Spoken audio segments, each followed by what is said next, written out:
చింతపండు తోపు దమ్ముంటే ఆపు రాసిండా. ఏయ్ జనరల్లో జోష్ ఉందట మనకి ఇప్పుడు బీసీలందరికీ. వద్దంటే బీసీ నిలబడతారట జనరల్లా. వద్దంటే చింతపండు రారా ఇద్దరం సర్పంచ్ అంట పోటీ చేద్దాం. మా వాళ్ళు అడుగుతుర్రు రా, నువ్వు ఇద్దరు అంట పోటీ చేద్దాం రా. మాదాపురం పోయాం ఇద్దరం. మాదాపురం పోయి నువ్వు ఇద్దరం పోటీ చేద్దా. ఏమొచ్చిందా రిజర్వేషన్? లేదు అక్కడ మాది ఎస్సీ ఎస్టీ వచ్చిందని చెప్తున్నాడు. వాళ్ళు లంగా చేత కాదు కదా. చూడు నాయన, పంచాయతీ పోరులో బీసీల హవా. జనరల్లో భారీగా నామినేషన్లు. దొరలు రెడ్లు హుకుంకు తలొగ్గేదెల. బీసీల్లో పెరిగిన రాజకీయ చైతన్యం, ఆత్మవిశ్వాసంతో ముందడుగు వేస్తున్న శ్రామిక కులాలు. బీసీలకు అండదండగా తెలంగాణ రాజ్యాధికార పార్టీ. రాజ్యాధికారం దిశగా నయా ట్రెండ్. ఒరే నాయన నీ జోకుడు పాడు కానీ బంద్ పెట్టరా జరా. కుక్కలు చేస్తున్నాయిరా నిన్ను. ఇప్పుడు చింతపండు నువ్వు అన్నదే అనుకుందాం తెలిసేపు. నిజంగానే నువ్వు అన్న ట్రెండ్ ఉంది అనుకుందాం. నేను ఒక ప్రశ్న అడుగుతాను. రాజ్యాధికార పార్టీ ఎన్ని స్థానాల్లో పోటీ చేస్తుంది? పార్టీ అభ్యర్థులు లెక్క చెప్పు. 10 గ్రామ పంచాయతీలు నిలబడుతున్నారా? నల్గొండ, ఖమ్మం, వరంగల్, పట్టభద్రులు, ఎంఏసి, చింతపండు. మూడు జిల్లాల్లో ఒక్క ఊరు కూడా వదిలిపెట్టకుండా నేను నిలబడుతున్నా అని చెప్పురా. నువ్వు చెప్తావు మన గారివే. ఈ సావుట అమ్మకం అలా చెప్పు. కుక్కలు చేస్తలేవు నిన్ను. ఊరికొకడనున్నా అడని కార్యకర్త పొడి మండలానికి కూడా ఉందా? నాకు నమ్మకం లేదు రాబోయ్. బీసీలలో జోరు, జనరల్లో జోసు. ఒక్కొడుక్క నువ్వు ఏమంటారా మల్లేసు? రేవంత్ అన్న మించిపోతట్టున్నావురా ఈ లంగముచ్చట్ల. లంగమల్లిగా సిగ్గిలచ్చలేదు, ఒకటే లేపుతున్నావు. ఇక చూడరా కిందికి పోదాం. అది ఇక దుమ్ము లేపుతుంది అలా. అబ్బా జ్యోతిరావు పూలే వర్ధంతంట. మరి మనం చెప్తాను రాసింది అలా. పూలే బొమ్మ వేసినట్టు ఇలా కథ గజనే ఉంది. ఇంకా చూడ్రి నేటి మాట రాసిండు. బీసీ ప్రజలకు కాంగ్రెస్ ప్రభుత్వంపై కసి తీర్చుకునే అవకాశం రానే వచ్చింది. కాంగ్రెస్ ప్రభుత్వాన్ని తీసుకొచ్చిన ఎమ్మెల్సీ చింతపండు మల్లేశ పైన కూడా కసి తీర్చుకునే అవకాశం రానే వచ్చింది. బడుగు బలహీన వర్గాల ప్రజలు స్థానిక సంస్థల ఎన్నికల్లో సత్తా చాటే సమయం ఆసన్నమైంది. పార్టీలను చూసి ఓటేయడం కాదు, మన అభ్యర్థి అయినా కాదా చూసి ఓటే గెలిపించుకోవాలి. అంటే బీసీనా కాదా అనుకుంటూ. మరి కాంగ్రెస్ నుంచి నిలబడితే బీసీనే కదా. మరి కాంగ్రెస్ జనరల్లో బీసీ నిలబడితే చాలంటాడు. సరే పోనీ చింతపండు నువ్వు అన్నట్టు మంచిదే అనుకుందాం. మరి నీ పార్టీకి వెళ్ళి కూడా నిలబెట్టరా కాంగ్రెస్ ఆపోజిట్లా? ఏం చెప్పాలంటే రేపు కాంగ్రెస్ పార్టీ పరంగా బీసీలకు అంటుంది, బీసీలకు అధిక స్థానం ఇస్తామంటుంది. అంటే కాంగ్రెస్కి ఏమని చెప్పకుండా డైరెక్ట్ బీసీలకు ఏమంటాను. అంతే సింపుల్ లాజిక్ చెప్పాలంటే. దొంగగాడు కదా, ఇది దొంగ మళ్ళీ కాదు కదా వాళ్ళ లెక్కగా. అంతే. ఇంకా ఓట్లు మనవే, సీట్లు మనవే, కానీ కుర్చీలు మాత్రం వాళ్ళవి. ఎమ్మెల్యే, ఎంపీలు, ముఖ్యమంత్రి కుర్చీలు వాళ్ళకి ఇవ్వాలి అనే నినాదం ఇప్పుడు స్థానిక ఎన్నికల్లో సాటింపులా వినబడాలి. అగ్రవర్ణాల పోటీదారులకు గుండెల్లో వణుకు పుట్టాలి.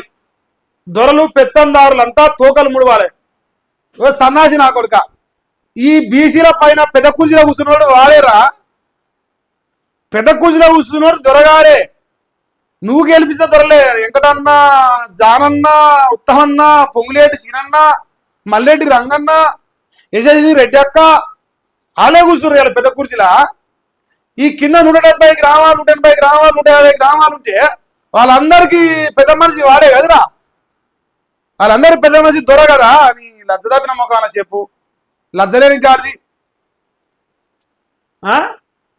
బీసీలంతా ఒక్కటయ్యారా అనే భయం నశాలానికి ఎక్కాలి. తెలంగాణ రాజ్యాధికారం బట్టి జెండా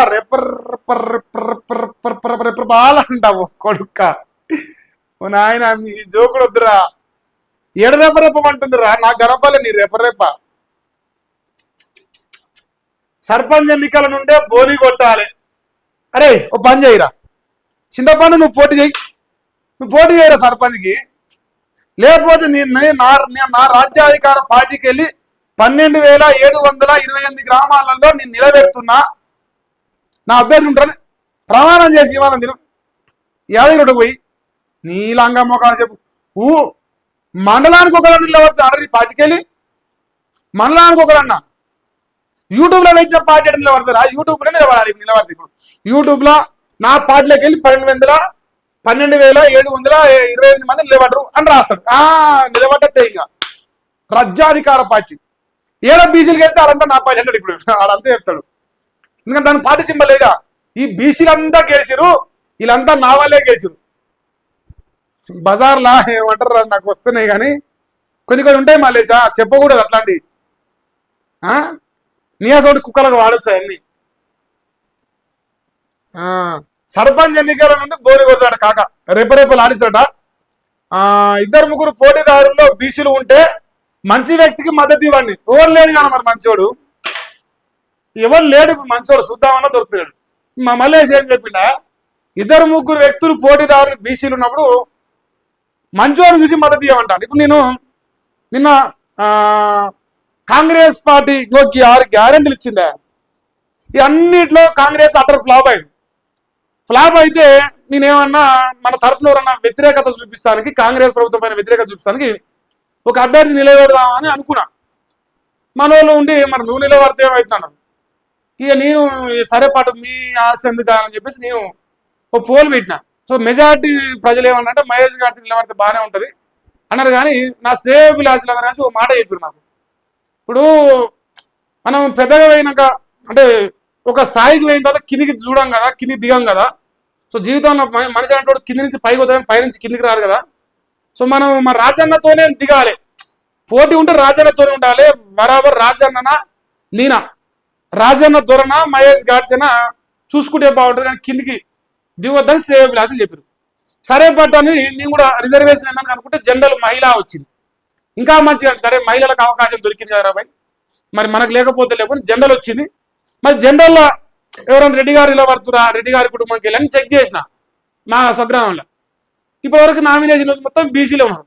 మా చింతపండు మళ్ళీ గారు చెప్పినట్టు ఇప్పుడు ఏమంటే వాళ్ళు కాంగ్రెస్ నుంచి నిలబడ్డా సరే బీసీలో సపోర్ట్ చేయమంటాను. మరి నేనేమంటున్నా, సరే మాకు అవకాశం లేదురా బాయ్, మీరు మీ కాంగ్రెస్ పార్టీకి వెళ్ళి 2-3 వేసిరా అనుకుందాం. మీరు అలా అందరు మంచోళ్ళే అవుతారు కదా. మీ లెక్కన మంచోళ్ళు ఉంటే వెతుకొని మంచోళ్ళు కనిపిస్తలేకనే కదా నాయన. ఎవడు మంచోడు కనిపిస్తలేడు, వాళ్ళ స్వార్థాల కోసం కొట్టుకొస్తలే కనిపిస్తారు. అరే ఊరిని ఏకగ్రీవం చేసుకొని అంటే చేయనట్టు అట్లా తనుకుంటా అంటారు. మళ్ళీ పోయి అదే బీసీలు అయిపోయారు. నిలబడ్డ జెండాలు వచ్చినా సరే అంత బీసీలే వచ్చింది. ఇప్పుడు చింతపండు మళ్ళీ చెప్పినట్టు మనం సపోర్ట్ చేయాలంట. నేనేమనుకున్నంటే నేను పోటీ చేయకపోని నేను ఓనికి సపోర్ట్ చేయాలి. ఎందుకు చేయాలంటే ఇద్దరు అంత కాంగ్రెసే, అంత ఎగ్గుచ్చిన బ్యాచ్కి నిలబడరు. మరి నన్ను ఓటాడుతో వస్తే మరి ఇవన్నీ ఇచ్చినామని చెప్పి ఓటాడు నేను ఓటేస్తా అని చెప్తా. ఏమంటారు మల్లేషా, లతదాబిలు కూడా నువ్వు కాదా కాంగ్రెస్ పార్టీని బీసీలో చుతగాలం చేసి బూర నర్సే బీసీ ఓడగొట్టి సామల కిరణ్ కుమార్ రెడ్డి 200 గెలవాలి. లజ్జలేదు నీకు చెప్పినప్పుడు. ఇవాళ బీసీలకు ఓడి ఇది ఇండైరెక్ట్ గా కాంగ్రెస్ పార్టీ ఓడేమంటాను. నేనేం చెప్తున్నా, పోటీ చేయకపోయినా పర్లేదు కానీ కాంగ్రెస్ పార్టీకి అయితే నేనయ్యా జిందగీలేనా. మన లెక్కేంది, మన కథ ఏంది. ఈ చేయి నరికినా కూడా మన చేయి అటకాయి తెలవరా. ఇప్పుడు ఈ అభ్యర్థి ఏ పార్టీ నిలబడి అర్థం కాదా మనిషికి. చుతగానం చేస్తున్నారు మల్లేష్ చుతగానం చేస్తుండు. ఇగో ఊళ్ళో ఉండే దొరలు భూస్వాములు కొంతమంది బీసీలను మచ్చిక చేసుకుని ఎన్నికల్లో ఖర్చు చేస్తామని డమ్మి అభ్యర్థులను బరిలోకి దింపి ఓటు తీసే కుట్రలు చేస్తారు. తస్మాత్ జాగ్రత్త అని ఇప్పుడు నన్ను అంటాను. ఆయనరా ఊర్లు వచ్చా మహేష్ గారు అంటాడు ఏ దొరను కాడ రూపాయి ముట్టుకోలే జిందగీలో ముట్టుకోడు కూడా. లజ్జ తప్పినోడా డమ్మి అభ్యర్థులట. ఈ లంగమోకాలు చెప్పుగారా పోనీ నువ్వు నిలబడు రాదురా. నీకు అందుకే అంటానా 12,725 గ్రామాలల్లా నువ్వు నిలబడితే నువ్వు మునగాడి వేరా పై. పోనీ నియోజకవర్గానికి ఒక 10 ఊర్లు నిలబడు. నీ రేవంత్ రెడ్డి ఎంగిలి వెతుకుంది. రేవంత్ రెడ్డిని కాపాడడానికి వీడు రత్కోర్ పార్టీ పెట్టింది. అంత మించి ఏం లేదు, మన కూడా లేదు. ఇలా నమ్మితే మీ కర్మ, నాకేం సంబంధం లేదా. నేను చెప్పిన ఇంకేం రాసిండు మావాడు. దేశంలో అతిపెద్ద ఇది నిన్న మనం చూసినాం. సారీ కేసీఆర్ పైన కుట్రలు చేస్తున్నట. బీఆర్ఎస్ కుట్రలు, బీసీల ఐక్యతపై బీఆర్ఎస్ లో ఆందోళన వచ్చింది. దీక్షా దివస్ పేరుతో హడావిడి చేస్తారు. నువ్వు చేసే లుచ్చ హడావిడి గురించి మాట్లాడవురా మరి. ఈ తాడు బంగారు లేదు సన్నాసి నా కొడుక, నువ్వు చేసే హడావిడి కంటే ఎక్కువ చేస్తున్నారు వాళ్ళు. నువ్వు చేసే హడావిడి కంటే నీ లంగమ్మ కావాలన్నా చెప్పు. లంగవతారైతున్నావురా నువ్వు. ఇంకో కేసీఆర్ మేడకు ఫోన్ టాపింగ్ వచ్చు. ఇప్పుడు కేసీఆర్ ఎంగిల్ మెతుకు తినకపోతే, కేసీఆర్ మోసేది తాగకపోతే నీ బతికి కుక్కలు దేకవు. నిన్న యూట్యూబ్ లో కుక్కలు కూడా దేకవు. అందుకే కేసీఆర్ వార్త వేసుకొని బతారు. ఇవాళ ఫుల్ పైసలు యూట్యూబ్ లో మలిగానికి గజం గజం ఎగురుతాడు, ఇంకా సంపాదిస్తాడు ఇవాళ బాగా. హరీష్ వేరే దారి చూసుకుండు. ఈ మొగోడు అడ్డంబంజ మొగోడు నిన్న లేపి లేపి రాసిరు. ఇలా కుక్కలు దేకలే ఇలా అడ్డంబంజం లాస్ట్ కేసుడు. మలిగానికి రాక్షసానందం బీఆర్ఎస్ ని విమర్శిస్తూ వార్తలు రాస్తే వాడికి నైట్ బువ్వ కడుపు తినడం, లేకపోతే తినడు. అందువల్ల రాసిండ.